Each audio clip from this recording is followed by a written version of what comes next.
Good afternoon, my fellow Rotarian friends, the teachers, students, especially the interactors. Lovely afternoon. First part of the afternoon was great, and I'm sure the second part will be equally great. The topic. In the debate, we always prefer to have a topic which is extremely debatable. So those who have chosen the topic, kudos to them. It is obviously a debatable topic. And I'm sure both the sides will try their best to establish their points. Let's see what happens. So you know all the rules? Okay. So 3 minutes, everyone will get a chance. She will ring a bell initially, then after 2 minutes, at the end of 3rd minute, you will have to complete. You will get maximum 10 seconds. If you exceed that, you can have negative marking based on the judge's decision. So, without any loss of time, let me go straight to the team who will start the debate for the motion. I will invite Sritoma Chatterjee to please start. Yes. Yes, anyone. Where you are comfortable.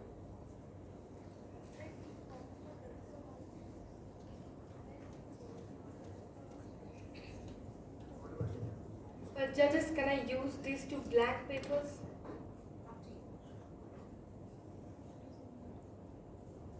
I'm having two blank papers in my hand, which are of the same size, but you would think these are of different widths. But what if I crush them? You can definitely see that this paper can't be revived back, but this can. This is exactly what we are talking in our motion today. Good afternoon all, I am Sritoma Chatterjee from class 10B, an interactor speaking for the motion. Classes should be based on their academic ability of the students rather than their age. Now think, two students from class 10 who have passed with, one passed with very lower marks in class 9 and one who is the topper of class 9 are sent in the class 10 to sit in the same classroom. It is very arbitrary to think that they will excel in their studies the same way because people have their different pace of learning, and that's why some people go to depression when they are loaded with a lot of things like just this paper which can't be revived back. If you recall the story of Doraemon, Nobita and Dekisuke were the two people from that cartoon, and Dekisuke was a topper, and that's why he could impress Shizuka with his academic ability, whereas Nobita couldn't. So now, what we try to say is that when we group people according to their academic ability rather than their age, then we allow them to compete in a healthy competition. Like everyone will have this more or less the same intellectual level. And today we are talking about academia and academic ability only. My opposition will come up with me that maturity comes with an age. I must say that when I am talking about academic ability, we are keeping in mind that that person has that much maturity to understand and learn the things that is happening around them. Now, why am I so strongly saying that people should be grouped on the basis of their academic ability? What are the benefits if we do that? When we do that, the people can express their thoughts with the people who are having the same intellectual level. Also, we allow them to mingle with people of different ages. In today's generation, where the classes are grouped according to the ages, we have some creatures roaming around who are like, oh my god, she's bigger than me, oh my god, she's younger than me, and they have diseases which can be called that they cannot normalize in socializing with people of different ages. Now coming to the point of academic ability, people who have the same academic ability and intellectual can learn on their own way. In fact, when we say about the classes should be grouped, we talk about a whole class. The class progress will be also more if the same types of students with the same IQ level are sitting together, because the same things can be taught, everything can take them, and we keep them in a healthy competition. The number of frustrations, suicides, etc., all are because of the unhealthy competitions that are going on today. So I must say that academic ability is the only thing, not the age, that must be looked after when we group them into classes. Thank you.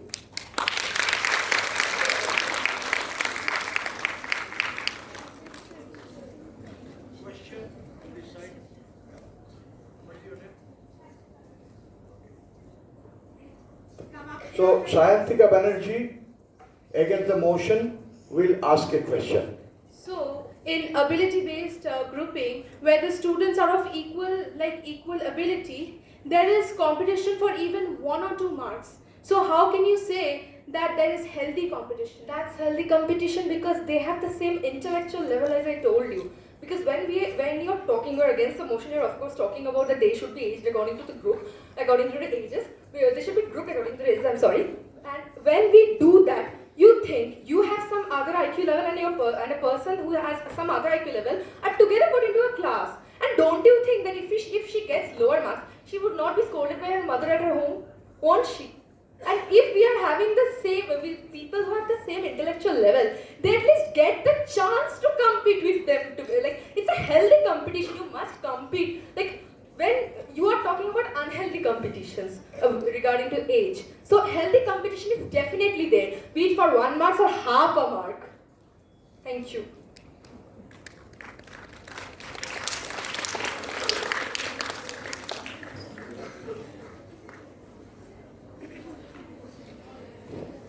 Good start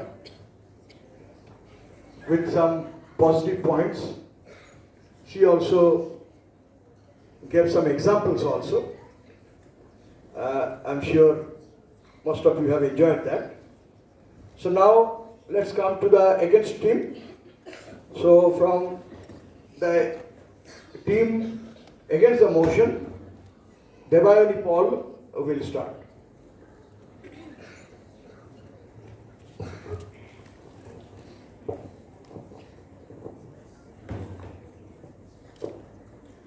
A very good afternoon to everyone present here. I am Debayani Paul of class 9 and I shall be speaking against the motion on the topic students should be grouped based on academic abilities rather than age. Twinkle, twinkle, little star, how I wonder what you are. Do we remember the rhymes and poems we learnt as kids? We were able to catch on to things so easily. But why were we not pressurized to study then? Let me tell you a very interesting fact about human beings. According to studies, our right brain is responsible for imagination, empathy, and creativity. It connects us to our boundless sense of human being. Being is necessary, hence it develops first. On the other hand, our left brain is responsible for the logical analytical part of a human being and therefore it comes into play later in our lives. Human being, not human doing.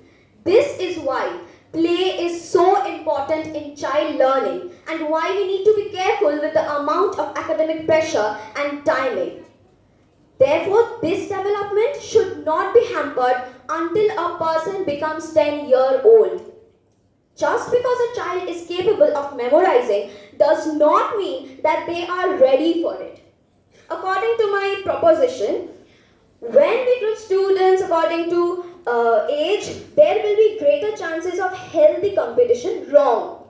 Competition simply means that one person can succeed only if others fail. What we don't understand is that competition is like sugar to our teeth. Winning does not build character. It just lets a child gloat temporarily. Your value is defined by the number of people you have beaten. In a world where everything already depends on proving yourself right, why would we promote this paradox of self-doubt even greatly? Moreover, I'm sure we all are tired of our mother's famous dialogue, "O যখন পারছে তখন তুই কেন পারছিস না?" Research conducted by National Science Foundation says that a human gets around 80% negative thoughts daily. Is there any guarantee that you will be able to fight against the insecurities promoted by this newly proposed system? Moreover, how shall we judge students? Through tests, IQ levels? What if you fall sick right before the exam and fail to give your very best? Polytechnic insights say that IQ tests are not always reliable. In fact, they may not accurately capture other important qualities that you need for success. Therefore, everyone, I bring your attention to the fact that there is a great lack of concrete plan on the proposition side. Thus, I rest my case. Thank you. Please. So, from this side, someone would like to ask a question? Yeah, please. You are Sitam, right?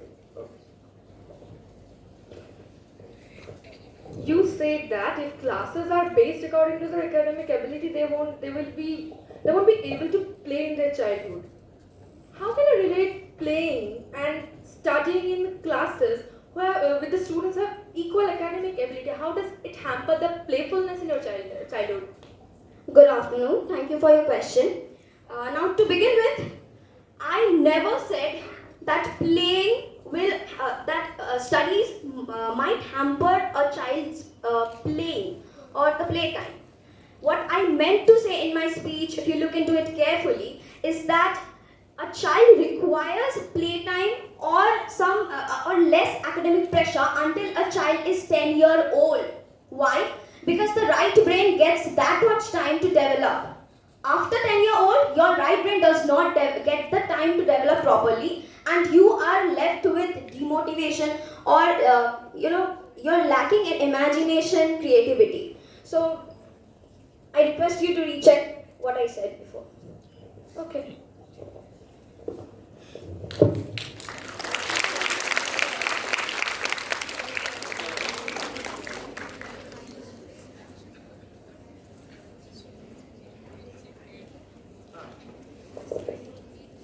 Now, I'll go again to the team who will defend the motion. And I request Sribolli Chakraborty to speak for the motion. Yes. Let us take a scenario. Imagine a classroom where one group always tries to be in the lead but is interrupted by the slow pace, while another group finds it too difficult to keep up with the same pace. In both cases, demotivation and boredom becomes common. But what if we have before us a cheerful classroom fueled by the passion to learn, to master new skills and to grow better? Well, this can be achieved by academic-based learning. A very good afternoon to one and all present here. Today, I, Sribolli Chakraborty, standing in firm support of this unique method, will illustrate how this approach promotes social and emotional well-being, mastering of new skills, and help us to grow better. In an ability-based learning environment, students are divided according to their intelligence, as a result of which they do not feel pressurized to match their abilities with others. This is unlike age-based learning, where students are so absorbed in matching their pace, they are not able to give undivided attention towards their studies. Frustration and an unhealthy competition prevails. And here comes the second point. Ability-based grouping promotes healthy learning, where students are completely engrossed in acquiring knowledge. More attention leads to better learning, ultimately developing a deeper sense of confidence and enthusiasm. Students of higher intellect can now take up more complex challenges and discover their potential, while those who were earlier overshadowed by the burden of just keeping up with the pace can now receive specialized support and discover their potential. In age-based learning, that one-size-fits-all approach does not really help them to see their potential. And with this, I come to the final point.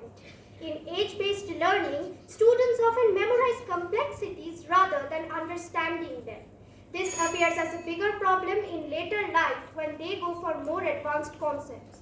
But ability-based learning emphasizes on the need of the foundation to be strong and utmost mastery of skills by allowing students to take time with their lessons and learn at their own levels. When students realize the importance of understanding, they develop two most important qualities that are keys to lifelong success: self-discipline and a sense of responsibility.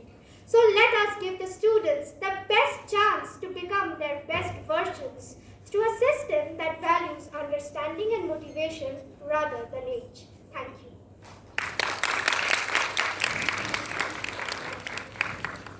Anybody from against side wants to ask a question? You have already asked? No. Okay, you can. You are Devani? Yeah. Okay. My question to you is, we all know about Finland. It is one of the leading countries in terms of academic results. However, this country emphasizes on equal education, especially age-based education, if I may. What are your thoughts on that? How would you like to explain that? Well, thank you for the question. By equal education, they mean that there will be no discrimination. Like the underprivileged society does not get education, proper education, and those who are the richer sections of the society, they get the proper education, they get to go to the good schools. I think they mean that by equal education, like equal opportunities for all. I mentioned age-based. Yes, age-based.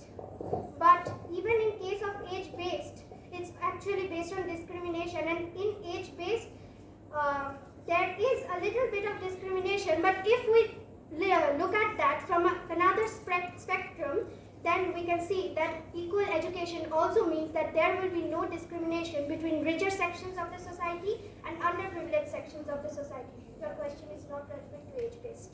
Thank you.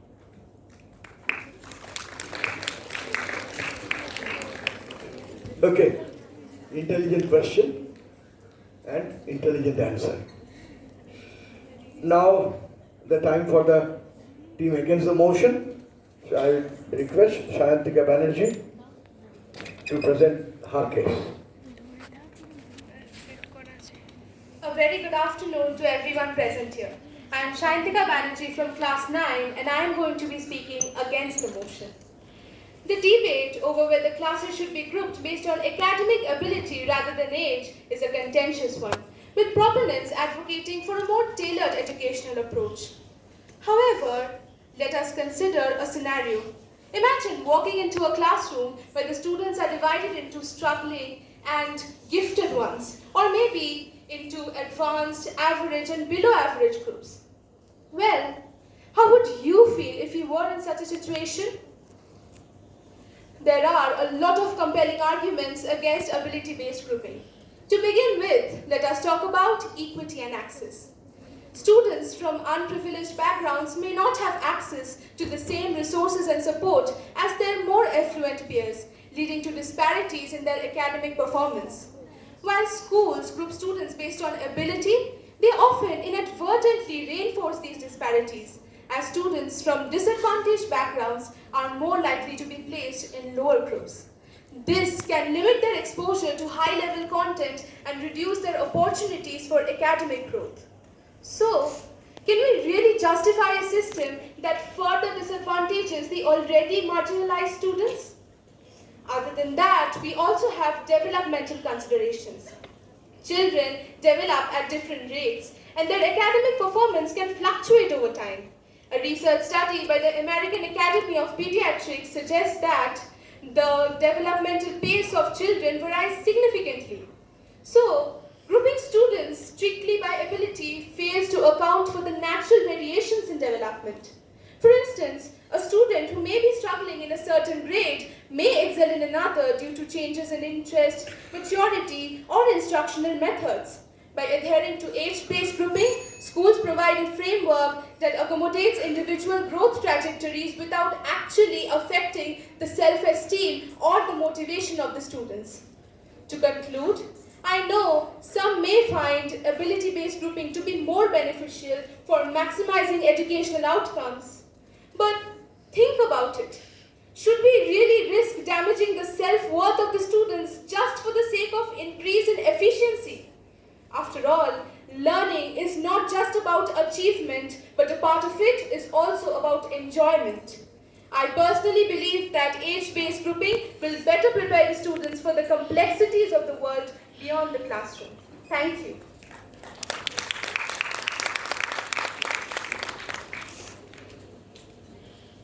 From your side, question, please come.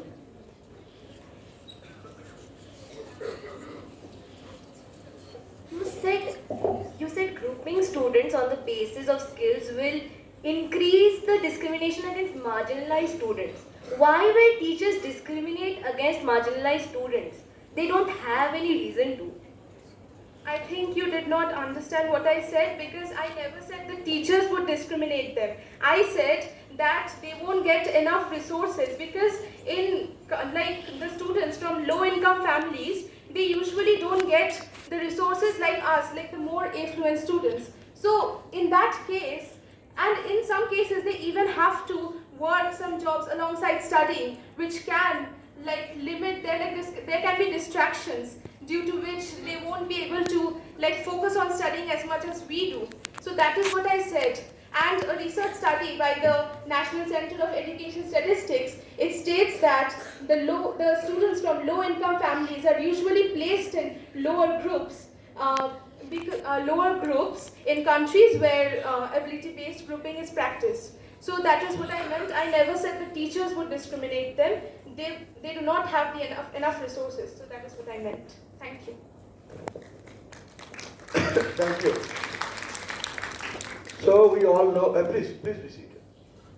We all know that a coin has both the sides. So now here also, like the coin, we are having both the sides. Both are trying to establish their argument, but in some cases, they are slightly deviating for the capture of the motion. It is based on ability or age. I feel some of the debaters, they are also focusing about the underprivileged, privileged or highly privileged classes. So it is not always true that underprivileged, they will have lesser intelligence and the highly privileged will have greater intelligence. So I hope that the next set of debaters, they will concentrate and focus on the topic by less deviating on the other issues which are not directly related to the topic. So now I request Samriti Nandi, who will speak for the motion.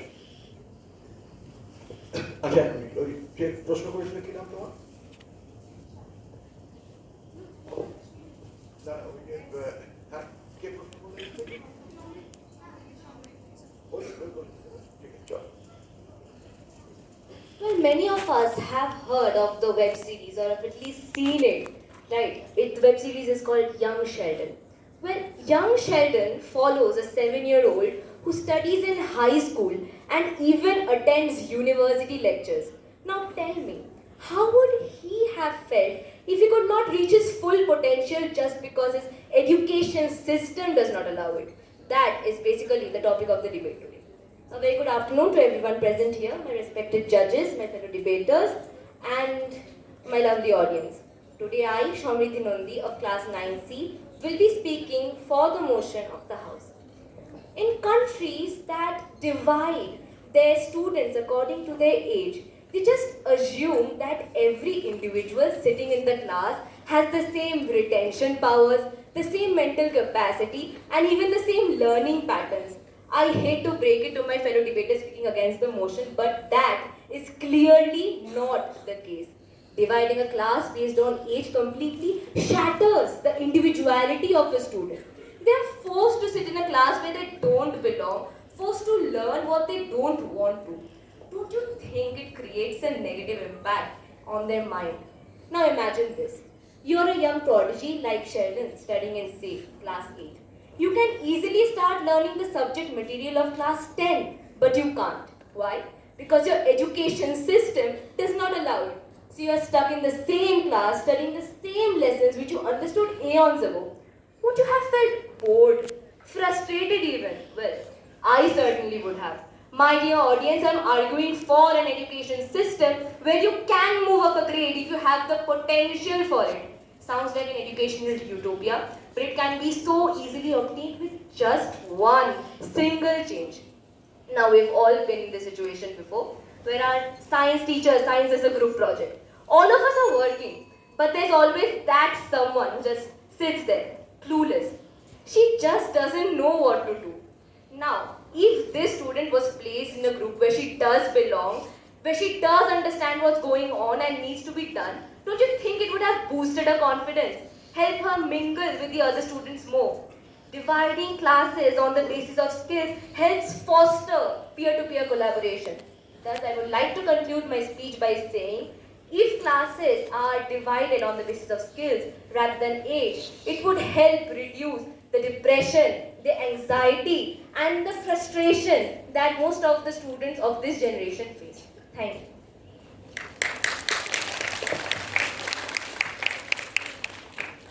Anybody from this side want to ask a question? What is your name? Please.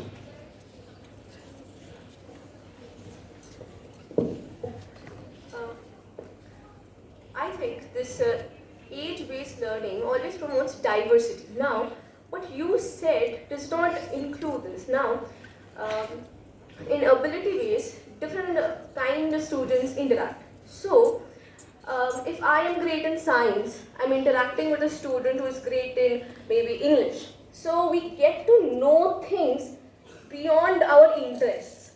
So our knowledge expands.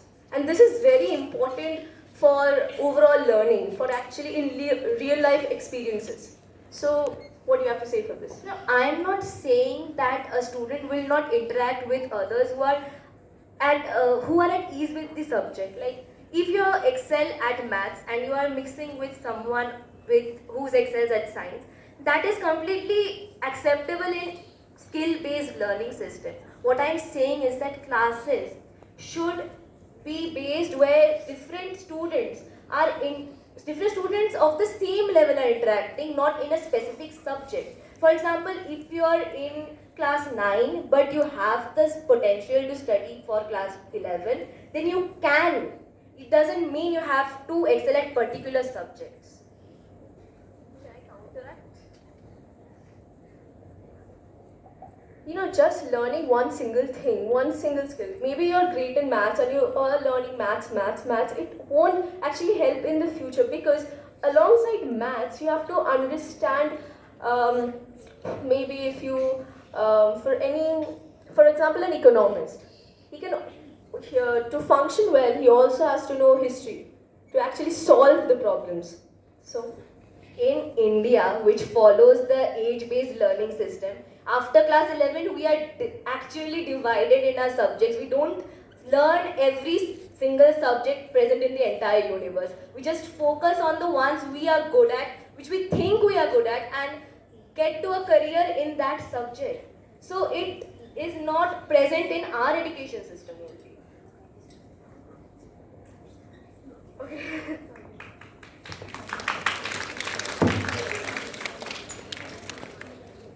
Yes, we understand that there can be numerous queries, numerous questions. The answers may not satisfy everybody, but we'll have to stick to our time. So let's move for against the motion. Anisha Laha? Yeah.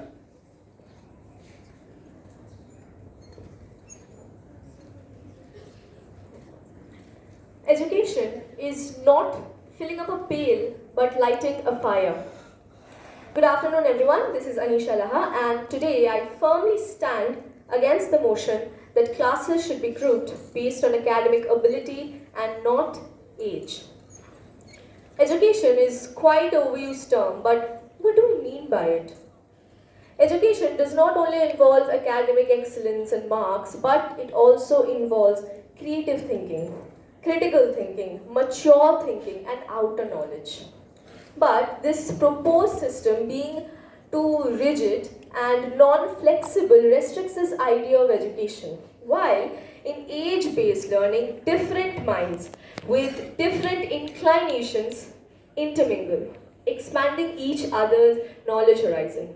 For example, I, a student of age-based learning, was never much interested in languages until I met a friend in this classroom who was interested and who enlightened me with many facts. So, this system promotes holistic development and diversity in skills, thoughts, ideas. And being part of one of the most diverse countries of the world, we must realize that in diversity there is beauty and there is strength. Moreover, in real life cases too, overall knowledge is required to function well, to act accountably. For example, the example I gave to her, an economist. For solving problems particular to a country, you need to know the scenario, the historical scenario of that country, and that is very important. So there has to be a diversity in your knowledge. Another point I would shine light on is we live in a world which value only geniuses. Think about the mental state of a child being labeled as less capable. They will inevitably feel demotivated, discouraged, and less confident. And there's a saying that once you doubt whether you can fly, you cease forever to be able to do it.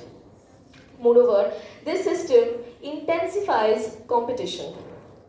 How?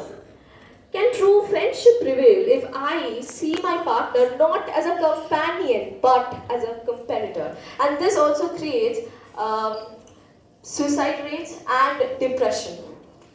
As per the Hindu, in 2023, a total of 26 students committed suicide in Kota. And let me tell you, in Kota, there are batches based on ability, not age. The top batches for the best scorers, best performers, and the lower batches for the rest. And this proves my point. Thank you.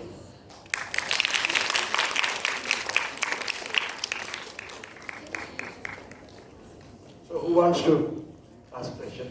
Your name?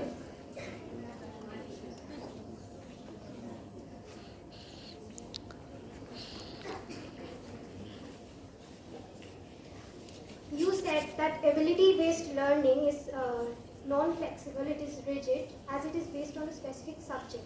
But it is not that. It is like only grouping students with similar intellectual capacity. And age-based learning also like it is, so what is your view on that? Age-based learning, like we can only at a particular age, we can only study in a particular class. So what is your view on that? Is it flexible? Is it really flexible, age-based learning? I said that ability-based learning is non-flexible. There's a reason behind that. See, not every student is great at every subject. So in order to make ability-based classroom, you have to differentiate them. Like someone, a class for best students in maths, a class for best student in English, and you have to do that if you want a classroom full of like best students. You have to, because not everybody is good in English and science or maths or whatever.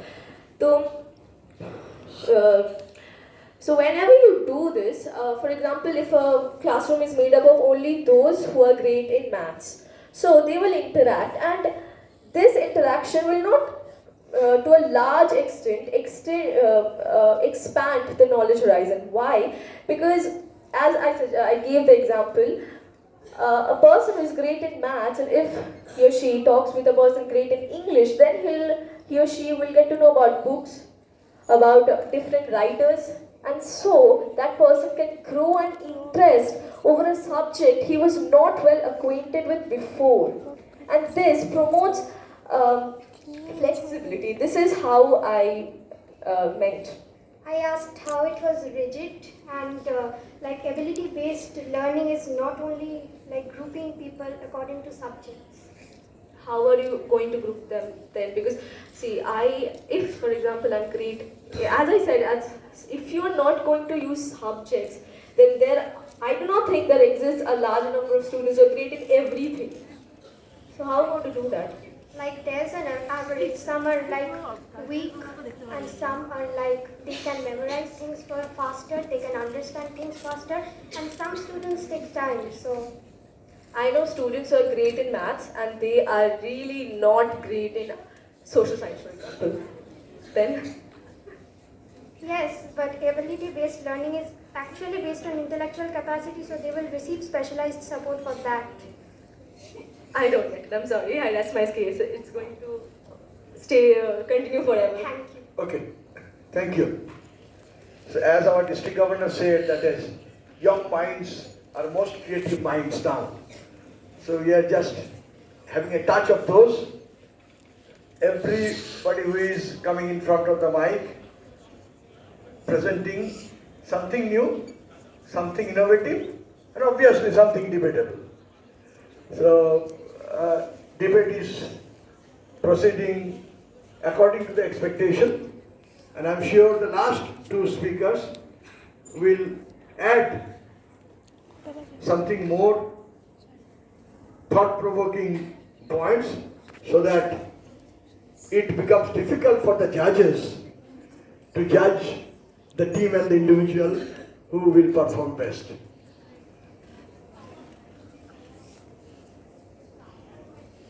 Now that one question is you are asking that if we permit, it is okay, no issue. If the first answer cannot satisfy, yes, then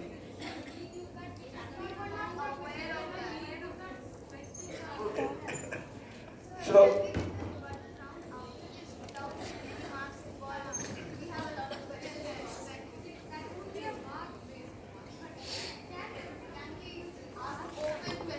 okay, let the judges take a decision after it is over. Okay.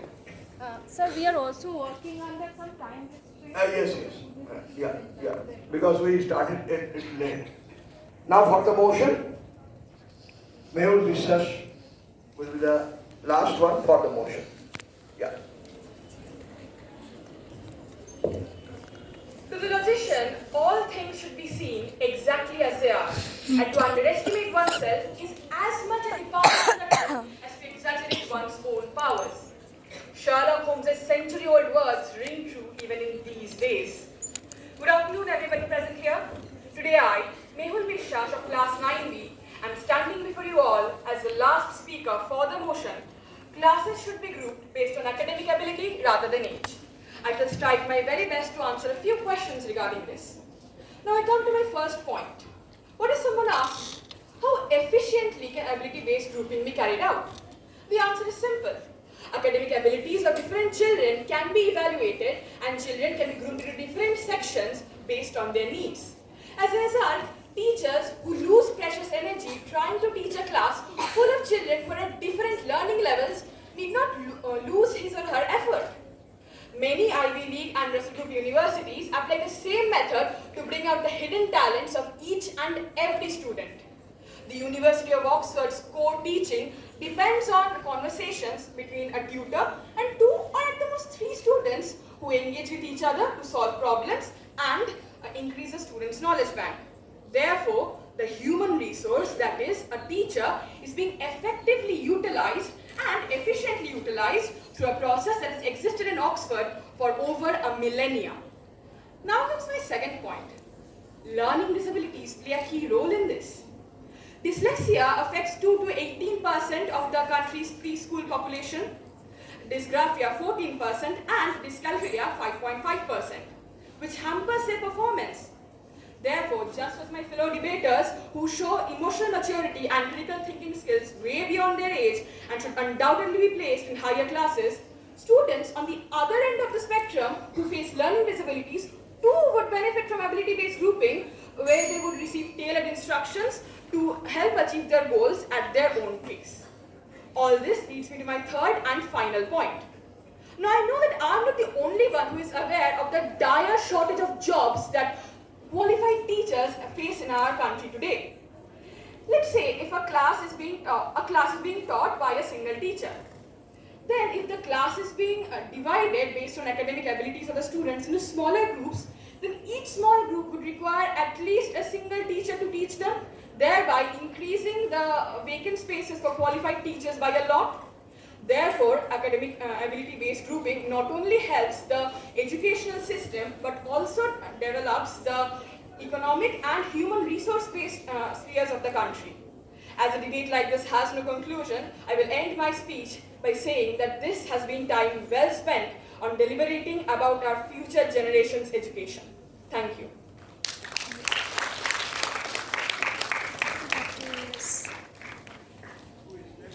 Who is left to ask the question? Okay, so you're done. What thoughts are Your good name? Your name? What thoughts do you have on the EQ level of the student, that is the emotional quotient, to face the real world challenges? And maybe a student whose IQ is very high, not necessarily his or her EQ is also high. Maybe he might not be or she might not be able to solve the real world problems. What thoughts do you have on that? Thank you for your question. EQ refers to emotional quotient. We are talking about academic ability-based grouping. It doesn't involve the emotional quotient. And when I pointed it out to you all that you all are way mature than me and many other students and should be in higher classes, I considered it as well. But in general, academic ability-based grouping does not involve the EQ. We are not dividing them based on the emotional quotient.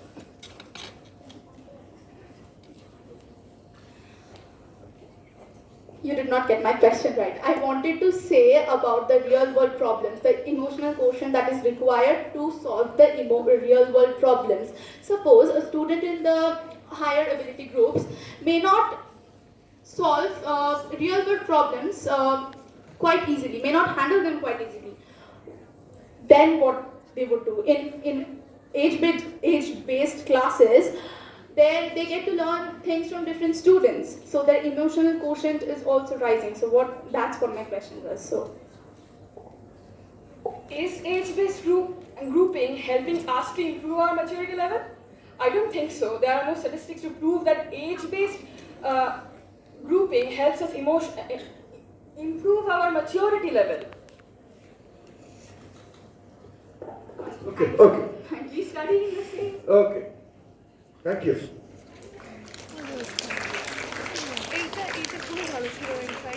So, we have come to the last leg of this debate. The last debater will try to establish their belief against the motion. And Dipanjana Ghosh. Yeah, please.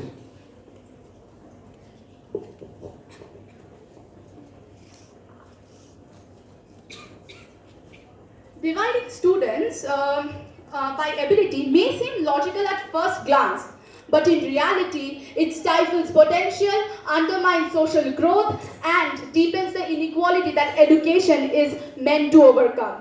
A very good afternoon to everyone present here. Today, I, Dipanjana Ghosh of Class 9, stand firmly against the motion classes should be grouped based on academic ability rather than age. To begin with, academic ability classes perpetuates educational inequalities and discrimination. When students are solely grouped based on lower level skills or high level skills, there may be a lack of opportunities for the lower level skill student to learn from the peers who possess the so-called higher skill set. Apart from that, ability-based grouping can result in negative labels for students placed in lower ability groups, which can impact their self-esteem, motivation, and overall engagement with learning. How would you feel if you were constantly told that you're not good enough? Not good, right? Most of us would feel bad. Same goes for these students. There is also a possibility that some students will face discomfort with being placed into a group that is called lower level or higher level of classes or education. It also highlights the differences in cognitive differences among students that can lead to feelings of isolation and separation. Moving forward to my second contention, that is, academic ability-based classes often overlook diverse learning styles. Standardized tests often tend to favor skills like memorization, but miss skills like creativity or hands-on problem solving. Research by Howard Gardner, introduced in the 1980s, suggests that intelligence is just not one single trait, but rather 8 different types, some of which are linguistic, logical, mathematical, and bodily kinesthetics. So student who is strong in bodily kinesthetic, that is hands-on learning, may not excel in written test, but shine in practical tasks. So when such students are placed in lower ability groups, their potential is completely overlooked and they might not find confidence anymore. So to wrap it up, I think age-based classes, they promote social growth, they promote equality, and we need to break free from these rigid groupings and facilitate and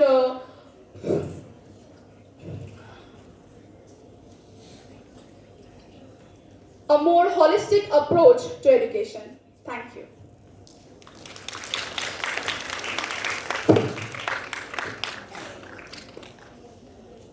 So the fourth team will have the opportunity to ask. And you are Mehul? Yeah, please.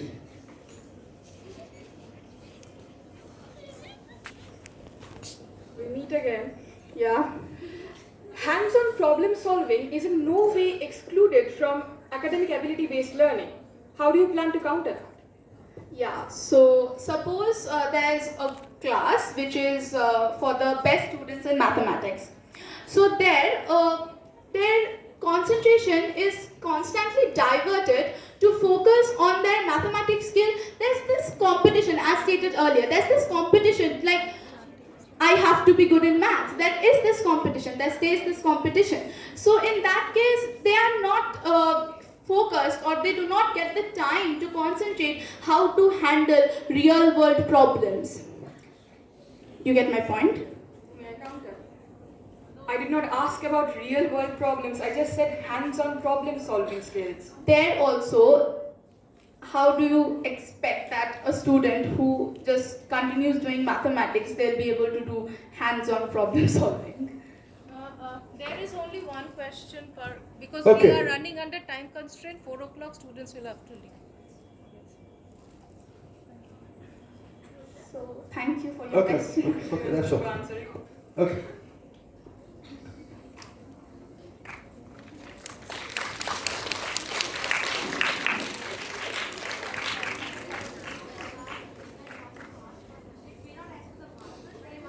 There's no time there. After the debate is closed, then you are free to ask anything to the opposite team. On the stage, let us close the debate. Some interesting points has come up. The debate, the topic, it was not mentioned whether it is for India or it is for world over. But some of the debaters, they have exercised the option what happens outside India in other part of the continents as well.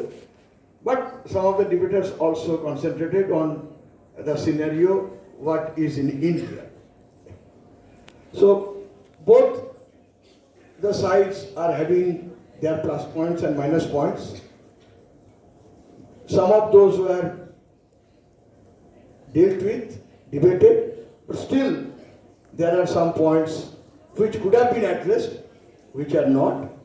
I will not go into the details, but I am sure that both the team have been able to put some new ideas which will be food for thoughts for the younger minds who are in the audience.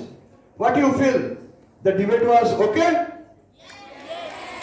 You got some new points to ponder with? Yes. Okay. So thank you so much, all the debaters. Now probably by the time the marks are being collated and the results are scrutinized and finalized, we have some cultural and other programs. So let us vacate the stage and enjoy the next part of the program. Thank you very much, all the debaters. We really enjoyed the thought-provoking debate.